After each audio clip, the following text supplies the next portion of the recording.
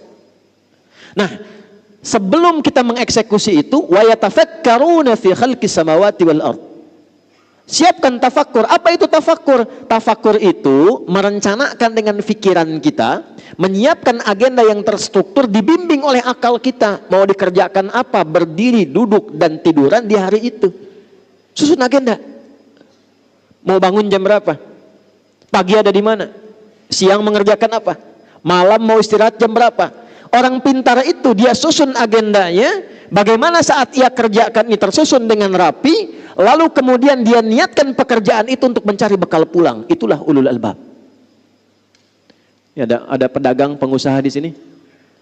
Saya mau tanya, Anda usaha itu untuk apa? Hah? Dapat harta. Bagus, memang betul begitu. Nggak usah takut ya. Kalau sudah dapat harta mau apa? Kaya, umroh, boleh, nggak apa-apa. Lihat baik-baik nih, lihat baik-baik. Kalau cuma kita mencari harta untuk kebutuhan dunia, itu umum, sah-sah saja. Dan di Quran ada ayatnya, Al-Baqarah ayat 200. Wa minan nasi may yaqulu rabbana atina fid dunya. Bukan, kalau belum hafal diam dulu. Wa ma lahu fil akhirati min khalaq. Ada orang-orang itu yang hidupnya lelah dia untuk mencari dunia, untuk dunia aja, tapi akhirat gak dapat apa-apa. Nah, yang ideal itu ada orang yang dunianya dia bahagia, akhiratnya pun dia mulia. Dunia sukses, kaya, punya kedudukan, ilmu luas, luar biasa. Akhiratnya pun luar biasa, juara dia. Itulah ayat 201 yang sering kita hadirkan dalam doa. Wa minhum may yaqulu rabbana atina fid dunya wa fil akhirati hasanah wa qina. Sukses dia, bahagia dia. Nah, bagaimana cara mengonversi itu? Pertama, lihat pesannya, langsung diterapkan oleh Nabi lewat bahasa Quran tadi. Was-subhi idza tanaffas. Kalau sudah menjelang subuh, malam-malam tuh siapkan dulu apa rencana besok. Karena itu Nabi itu sebelum tidur, itu yang dilakukan evaluasi dulu. Tadi kerjakan apa seharian ini?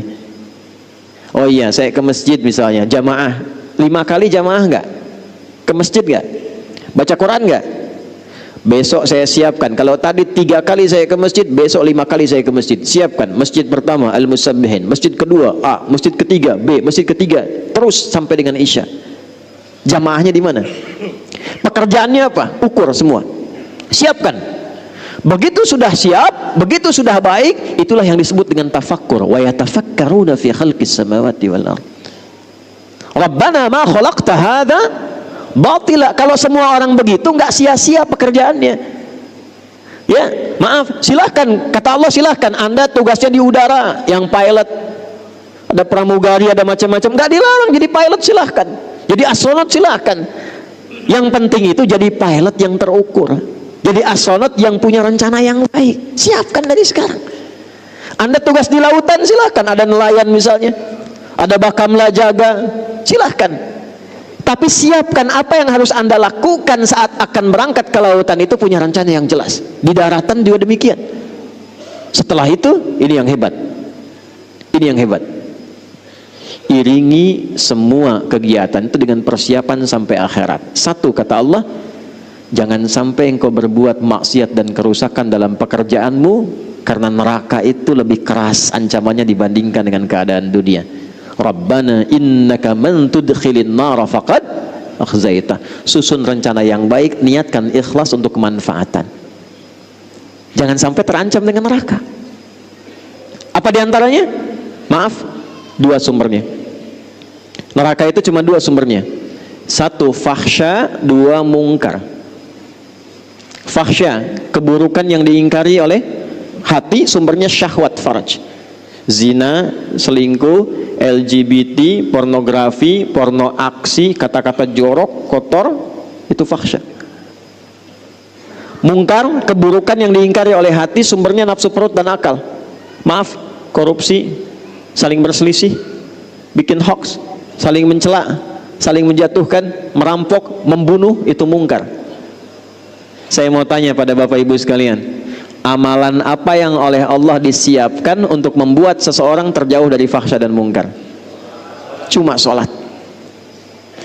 Ada di Quran surah 29 ayat 45. Innas sholata tanha anil fahsya wal. Jadi standar sholat itu bisa merubah seorang jadi baik. Standar sholat yang paling pokok. Jadi kalau orang sholat pasti baik. Ya. Pak Bobi bikin proyek misalnya revitalisasi nih di Medan. Saya pengen revitalisasi sehingga taman jadi bagus. Tiba-tiba datang pengusaha, Pak, kalau Pak Wali bisa memberikan arahan ke kami, fee-nya 20 miliar Pak. Maka karena Pak Bobi sudah sholat subuh di Masjid Al-Musabbihin, beliau jawab, maaf ya, jari saya ini jadi tahiyat, tidak akan pernah dipakai maksiat. Wah, itu. Tapi setan tidak nyerah Pak. Datang lagi dia, Pak Bobi naik Pak, fee-nya 200 miliar. Maka Pak Bobi diam, langsung lihat, sebentar, saya istikharah dulu. Enggak ada istikharah dalam maksiat, enggak ada istikharah. Nah, karena sholat itu otomatis, kalau orang sudah sholat pasti dibaik. Sholat itu sifatnya taat, lawan taat maksiat. Tak ada orang sholat itu bermaksiat, tak ada. Ya, orang jahiliyah itu dirubah menjadi khairul ummah itu dengan sholat. Itu standar, artinya standar biasa. Subuh itu standarnya lewat dari situ, melebihi standar. Kalau orang sholat subuh bukan cuman baik, tidak cukup jadi orang baik. Kalau ingin merubah sesuatu berkemajuan, jadi hebat, mencerahkan, jadi maju, jadi sukses, harus punya rencana. Kamu usaha apa rencananya? Strateginya apa? Kegiatannya apa? Buat rencana. Dari subuh itu punya rencana kehidupan. Kalau tugas untuk pribadi, untuk keluarga, anak saya nanti mau bagaimana ke depan? Siapa yang jadi ahli Quran? Siapa yang jadi ahli fisika? Siapa yang jadi dokter? Siapa yang jadi ahli fikih? Dengan istri kompak. Nah, itulah yang disebut ulul albab. Kalau amanahnya lebih luas, RT, RW misalnya, sampai ke lurah, camat, sampai ke wali kota, sampai ke gubernur, sampai ke atas lagi, maka disiapkan rencananya dengan sifat-sifat tugas kerjanya. Di Sumatera Utara ini bukan cuma bicara siapa yang kemudian naik jadi pemimpin, tapi apa yang akan dilakukan setelah kemudian Allah berikan amanah itu. Mitigasikan. 33 kabupaten ini kekurangannya apa? Masuk hadis Nabi. Perhatikan. Sayati alaikum zamanun aw kama qala, akan datang satu masa nanti. Ditandai dengan taqarubuz zaman, waktunya begitu cepat berlalu. 1 tahun kayak sebulan, sebulan kayak sepekan, sepekan kayak sehari, sehari saya sekilatan. Pada saat itu terjadi, taqarubul aswaq, pasar mudah diakses. Dulu ibu ke pasar tuh pakai angkot, Bu. Turun, belanja. Sekarang klik di handphone, barangnya datang. Jadi benar yang Nabi sampaikan, terjadi. Pasar mudah diakses. Tapi saat yang bersamaan, yantashirul kadzib, manipulasinya banyak. Benar kayak salah, salah kayak benar. Orang mulai tipu-tipu. Dan tipu-tipunya karena ada perkembangan teknologi, pindah dari offline jadi online. Sekarang banyak tertipu dalam online. Dulu judi itu offline, sekarang judi online. Sampai Zeus bingung ikutan judi itu. Saya bingung kalau di jalan tuh, lihat ini ke Banten, lihat Spiderman minta-minta. Transformer sudah di jalanan, sekarang minta sumbangan. Di Medan masih manusia silver ya, di Banten tuh Spiderman turun ke bawah minta sumbangan. Zeus ikutan judi kan. Memang dunia ini sudah kacau sekarang. Tantasyirul fitan, ya fitnahnya makin banyak. Jadi kalau kena fitnah biasa saja. Memang kata Nabi fitnahnya makin banyak, berarti nabinya benar. Syukur itu. Cuman yang mesti dilakukan apa? Sambut hadis Nabi itu. Saya ceramah ke beberapa institusi di daerah itu. Nabi bilang akan ada masa perkembangan teknologi. Sekarang kita sudah punya aplikasi. Kenapa nggak bikin aplikasi di 33 tempat itu sesuai dengan lokalnya? Kita sekarang gerakan glokalisasi. Medan, Mas. Bikin aplikasi untuk Medan, warga Medan. Mitigasikan. UMKM orang Medan masukkan ke situ. Kemudian setelah dimasukkan, sinergikan ASN-nya. Nggak perlu pakai yang tinggi-tinggi dari luar. Tukang ojek sini, masukkan ojek aplikasi, tapi untuk yang lokal Medan saja. Hidup di situ semua. Deli Serdang bikin sendiri. Yang ada di Medan, tukang beras masukkan situ. Tukang durian dia sudah banyak di situ. Tukang ini, tukang itu. Jadi kalau butuh klik si fulan jualan beras, belinya dari beras di situ. Si fulan jualan baju, belinya yang baju di situ. Kalau tidak ada di situ, baru keluar. Hidup lingkarannya di situ. Sambungkan dengan masjid. Yang mau zakat, mau infak, titik poinnya di masjid. Ojeknya online, onlinenya yang lokal yang dipakai. Jadi bukan menghidupkan yang sudah besar, yang di dalam hidup. Kami Pak Musa, Mas Bobi, di Bekasi itu kita punya program ojek soleh namanya. Boleh ditiru Pak, masjid Pak, porosnya. Ojek soleh itu opang ojek pangkalan, kita kasih aplikasi, sambungkan ke jamaah. Itu mereka meeting pointnya di masjid pakai fingerprint Pak, kayak ngantor. Saya pernah coba masukkan fingerprint, PPO, coba, silahkan coba lagi. Oh, saya enggak bisa. Hanya ojek aja yang bisa masuk. 5 waktu. Nanti ketika 5 waktu itu konsisten, diukur dengan absen, langsung akhir bulan tidak usah pusing dengan sembako. Disiapkan sembako untuk mereka. Dari ZIS masjid diputarkan lagi, dimitigasi. Setiap daerah di komplek kami itu sudah ada database-nya. Si fulan siapa, usahanya apa, ini yang kesulitan siapa. ZIS itu diputarkan sesuai kebutuhannya. Saldo masjid 0 Pak. Tapi nggak ada yang tidak sulit, tidak ada yang tidak mudah. Semua butuh proses, tapi setelah terjadi semua rata, nyaman. Ini naik. Begitu yang ojek naik, hari ini dia mendapatkan bantuan, besok dia sudah bisa berbagi. Itu masanya. Nah, itulah tafakkur. Dan ketika dikerjakan itu semua dengan sifatnya. Maaf, mahasiswa ada di sini? Nah, mau jadi apa? Kenapa pilih kampus itu? Apa yang mau disiapkan dengan itu? Apa kontribusi di tempat tinggalnya? Nah, itulah subuh. Itulah subuh. Ketika dipertemukan seperti ini, jangan diam. Tidak ada sholat subuh di zaman Nabi kecuali semua jamaah saling kenal satu dengan yang lainnya. Sehingga yang sakit tidak bisa ke rumah sakit ketemu dokter. Al-Musabbihin bikin satu gerai. Dokter-dokter ada database-nya. Yang sakit datang konsultasi, tak perlu ke rumah sakit, dapat obat generik. Yang lapar datang, pulang-pulang kenyang. Oh, ini ada sarapan tidak nih subuh ini? Cuma tanya Pak, cuma tanya. Yang haus datang, pulang. Yang tidak punya pekerjaan ada database. Wah, ini yang punya usaha, konsultasi. Selesai. Itulah subuh. Karena itu sifatnya gerakan. Gerakan itu bergerak, beraktivitas. Jadi kalau cuma datang, sholat, pulang, nah itu belum sempurna nilai-nilai value yang melekat pada subuhnya. Sholatnya sah, dapat pahala, cuman sampai pahala saja. Keberkahan subuhnya nggak dapat dengan sempurna. Kesuksesan mungkin, kebahagiaan belum tentu. Jadi ada sukses saja, ada bahagia saja, ada sukses dan bahagia. Sukses saja disebut dengan fauz, saya akhiri. Bahagia saja disebut dengan, awas hati-hati, fariha. Ya, kalau sukses dan bahagia disebut dengan falah namanya. Saya ulangi, falah namanya. Ini saya pilih ya. Coba pilih. Kaya tapi gelisah atau miskin tapi tenang? Pilih.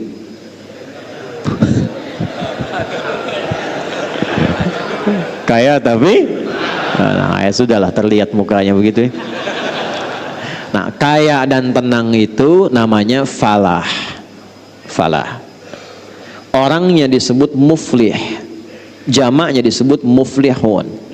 Allah bersumpah langsung di Quran surah 23 ayat 1 dan 2. Qad aflahal mu'minun. Orang beriman itu pasti sukses dan bahagia. Apa amalan yang mengantarkan pada sukses dan bahagia itu? Ayat 2, alladzina hum fi salatihim khashi'un. Kalau salatnya khusyuk, maka supaya khusyuk dipanggillah dia dengan kata falah dalam salat. Saat azan itu berkumandang, Anda tanya, kenapa saya mesti sholat? Dijawab langsung oleh suara muadzin, hayya 'alas shalah. Kenapa saya mesti sholat ya Allah? Jawab, hayya 'alal falah, supaya engkau sukses dan bahagia.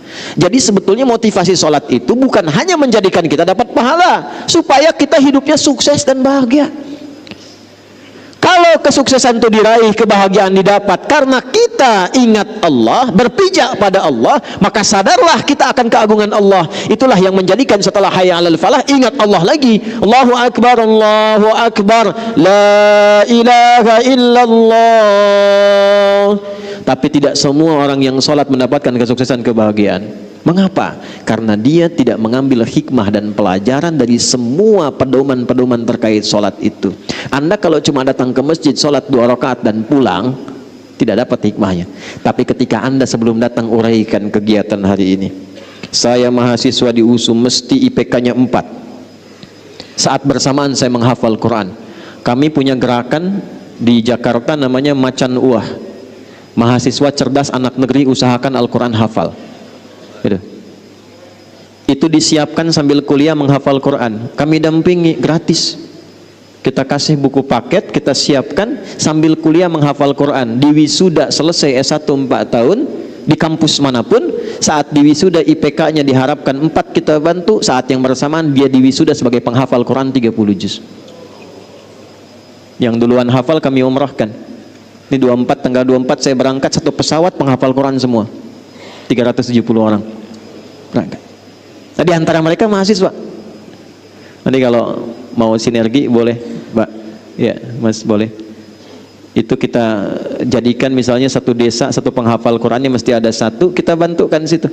Indahnya Pak, kalau sudah ada penghafal Quran, itu tenang dan damai kehidupan sekitarannya. Penghafal Quran yang benar.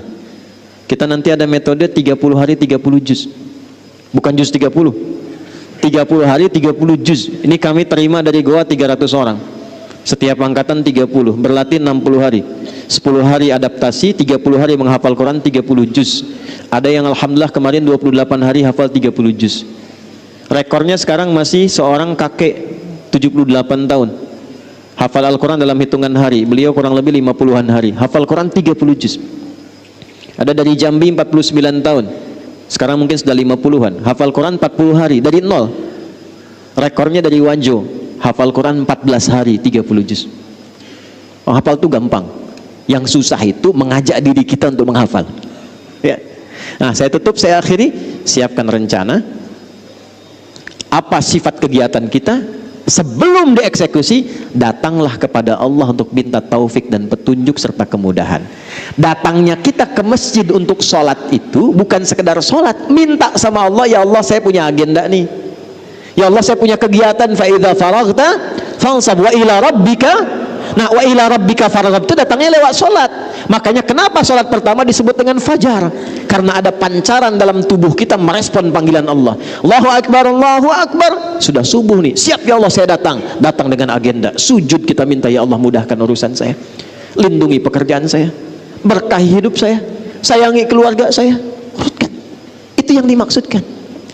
Itulah kemudian Allah bersumpah di surah Al-Fajr, wal fajr walayalin wasyaf'i wal Tiap tahun mesti begitu sampai ketemu puncak tahun, sehari ke-10 di bulan Idul Adha.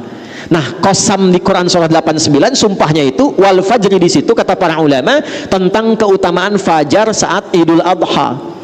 Tapi maksudnya berlatih setiap tahun supaya setiap pagi itu begitu aktivitasnya setiap tahun sampai ketemu Idul Adha, sampai ketemu Idul Adha. Kalau bisa dikerjakan, saya tutup. Tidak ada satupun orang yang dapat rezeki kecuali puas. Ketika dapat dia berbagi, punya kedudukan dia manfaat. Lalu Allah siapkan di akhir kehidupannya cara pulang yang baik. Ya ayyatuhan nafsul mutmainnah. Karena dia punya agenda, dia punya arah, hidupnya tenang, maka meninggalnya pun dalam keadaan tenang. Hei jiwa yang sudah tenang, siap-siap pulang. Irji'i ila rabbika radiyatan, siap pulang, aku sudah ridha dengan amalmu, engkau pun akan ridha dengan pemberianku. Sudah siap pulang? Oh, belum ya. Baik. Ada satu penjaga masjid di Pasar Rebo di Jakarta, tapi di daerah, bukan di kotanya. Tugasnya marbot masjid aja. Tapi dia tahu fikih marbot, belajar dari Bilal. Dinikmati kerjanya, Pak. Nanti ada belajar ya, ada belajar. Saya entah mengapa beliau ini saking ikhlasnya datang orang Qatar. Qatar, Pak, lampu merah sonoan dikit tuh. Datang ke situ hanya untuk bertemu orang itu dan tidak tahu dari mana tahunya. Datang, beliau bilang, saya ingin renov musola ini, tapi bapak saja yang jaga. Ini kisah nyata. Singkatnya direnov jadi. Begitu jadi ditingkatkan cintanya pada masjid. Yang buka masjid beliau, yang bersihkan beliau, yang azan beliau, qomat sampai ngimami beliau. Semua bersih. Satu kali hari Kamis puasa, nunggu buka ba'da asar, sudah rapikan masjid tuh orang sholat, tiduran dekat karpet.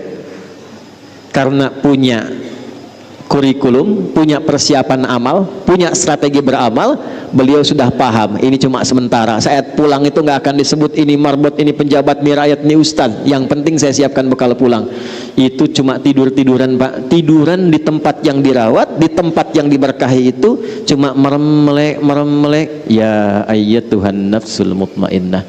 Meninggal beliau di tempat yang beliau abdikan, di tempat beliau ibadah, dalam keadaan yang tenang, sukses beramal. Cara pulangnya, meninggal cuma merem-melek, meninggal. Maaf ya, hati-hati pojok tuh sudah ada yang merem-melek tuh. Nah, itulah subuh ya. Jadi saya tidak menginginkan kita mengerjakan sesuatu tapi kita tidak paham apa yang dilakukan. Maka kesimpulannya, satu, subuh bukan sholat biasa, tapi menjadi gerakan bagi kita untuk bisa memaksimalkannya dan mendapatkan nilai-nilai kebaikan di dalamnya. Satu. Dua, subuh sifatnya gerakan, tapi gerakan yang merubah hidup kita. Makanya baca lagi surat Al-Fajr tadi. Maaf ya, yang tadinya buruk perilaku, yang gak suka berbagi, yang jelek sifatnya, yang suka bertindak yang kotor dengan lingkungannya, itu ketika datang subuh berubah dia. Yang cari-cari harta sibuk sekarang berubah bagaimana bisa mengolah hartanya dengan baik. Ini datang subuh, jangan lihat banyaknya, tapi dari yang banyak ini saat pulang, siapa yang bisa menanamkan pada dirinya untuk berubah menjadi pribadi yang lebih baik. Dua. Tiga, subuh itu salat jamaah dengan bisifati ta'aruf, saling mengenal. Kalau bisa digerakkan, wali kota di level gubernur naikkan. Subuh itu untuk yang muslim, kenalkan, jangan cuma datang, bikin program kenalan. Kalau bisa bikin database nih ya, Pak Jamal, masjid ini punya database minimal dari warga sekitarannya, kenalkan. Nanti wali kota, gubernur, macam-macam kunjungan, kenalan. Itu kalau sudah begitu, nggak ada masalah-masalah yang didapatkan di masyarakat kecuali tuntas karena kenal langsung di lapangan. Nah, itulah ilmu belusukan Nabi yang ditiru oleh Umar pada masa itu.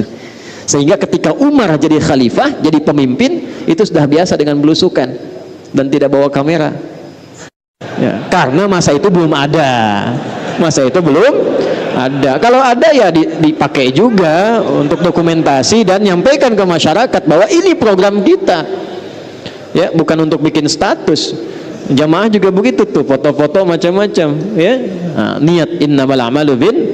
Nah, yang terakhir ini yang paling penting, subuh membuat kita semakin bersaudara, semakin mencintai, menyayangi. Saya tutup, Nabi tidak pernah melihat dalam subuh kecuali sebelum sholat beliau tengok siapa di saf mana jamaah-jamaah itu, sampai Nabi tahu siapa yang ada di posisinya.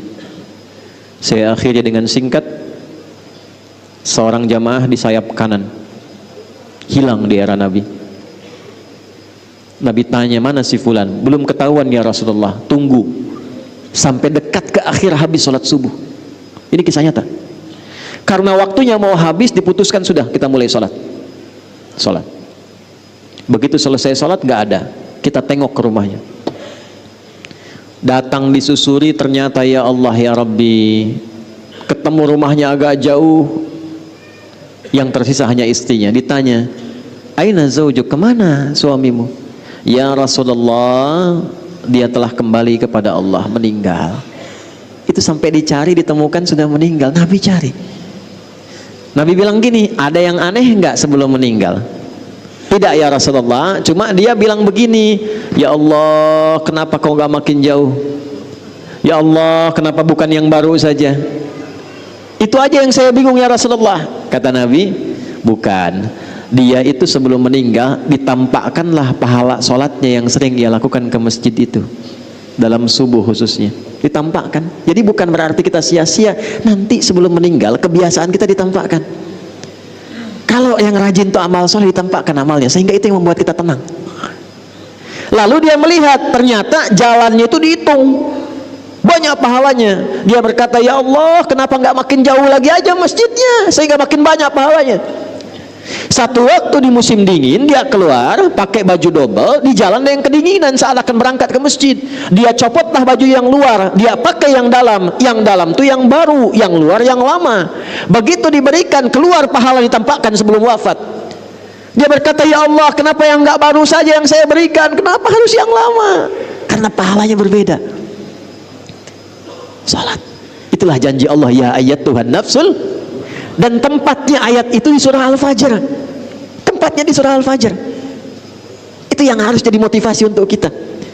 Tetangga yang belum ke masjid, datangi silaturahim. Apa hukumnya? Tetangga dekat masjid, jarak bahkan nempel rumahnya ke masjid, tapi nggak mau ke masjid. Apa hukumnya? Oh, bakar. Oh iya, hati-hati tuh. Hey. Aduh, main bakar aja tuh. Belajar, jangan baca terjemahan. Hukum tetangga muslim yang belum berkenan ke masjid tapi rumahnya dekat dengan masjid, hukumnya ajak dia ke masjid. Doakan, ajak dia ke Kita pernah ada komplek bagus seperti ini Pak, masjidnya, kompleknya mewah, muslimnya banyak, yang ke masjid satu saf saja tidak penuh, 6-10 orang. Satu saf itu bisa 20-30. Duduk saya lihat, saya tanya, kenapa begini? Kita atur strategi, ini kisah saja. Nanti DKM punya database, kunjungi tetangga. Datang ya, hari libur saja Sabtu misalnya atau Ahad begini, bawa buah. Siapkan sebelumnya, pulang subuh bawa buah. Assalamualaikum. Waalaikumsalam. Pak Haji katanya, ada apa nih? Oh enggak, kami dari masjid tadi, tak lihat Bapak, kami kira sakit, kami datang bawa buah. Itu zuhur nggak ditanya, langsung ke masjid. Sekarang penuh.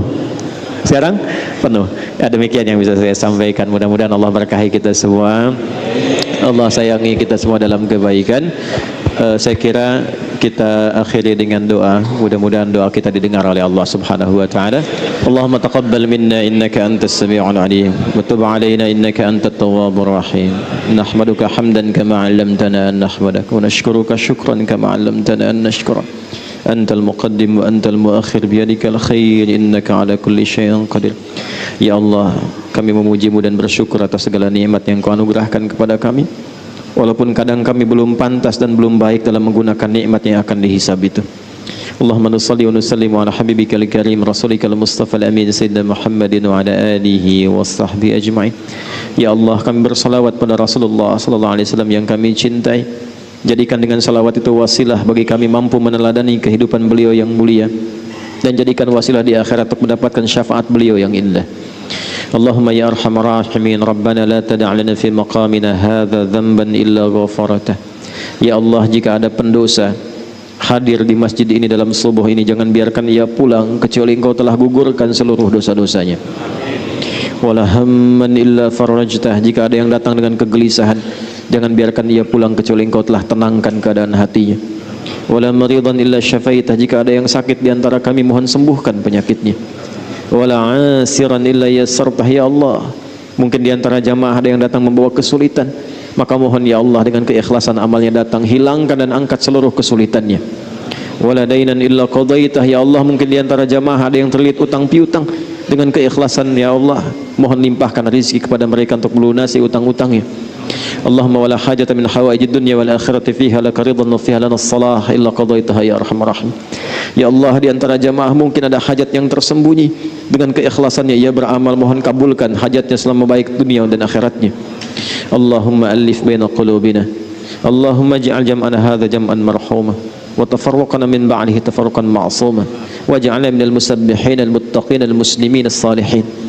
Ya Allah, satukan hati kami dalam kebaikan, berkahi pertemuan ini ya arhamar rahimin, dan bila pun kami mesti berpisah, jadikan perpisahan kami mengikat cinta dan kebaikan di antara kami, konsisten menjadi orang yang bertasbih, orang salat, orang takwa, orang baik dalam pandangan-Mu.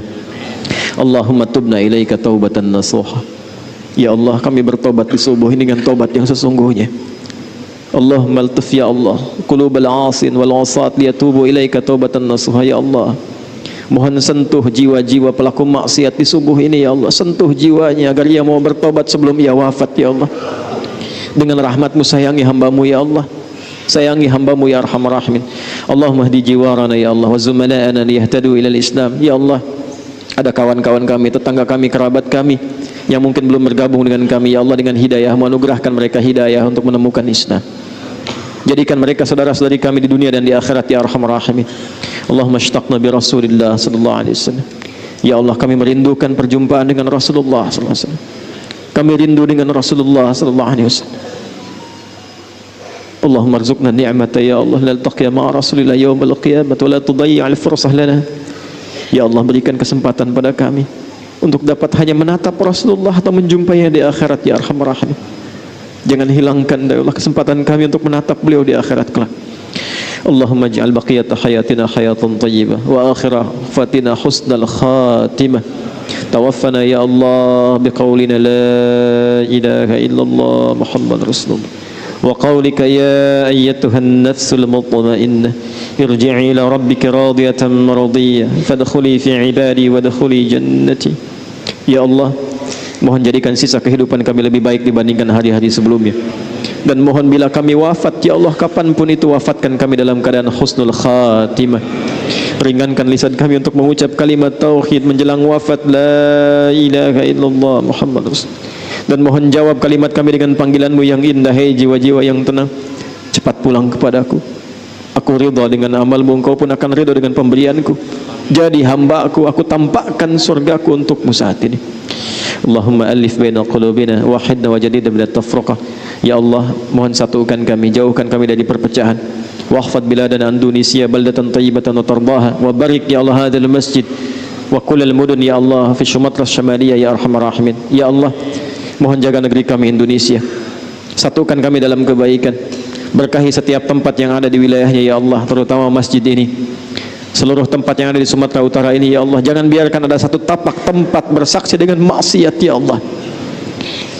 Allahumma ya arhamar rahimin ihfad ulama'ana waj'alhum mukhlashina lakad-din. Ya Allah, mohon jaga para ulama kami, jaga para ulama kami, satukan mereka dalam kebaikan, sehatkan mereka untuk memberikan pencerahan, jauhkan mereka dari perpecahan.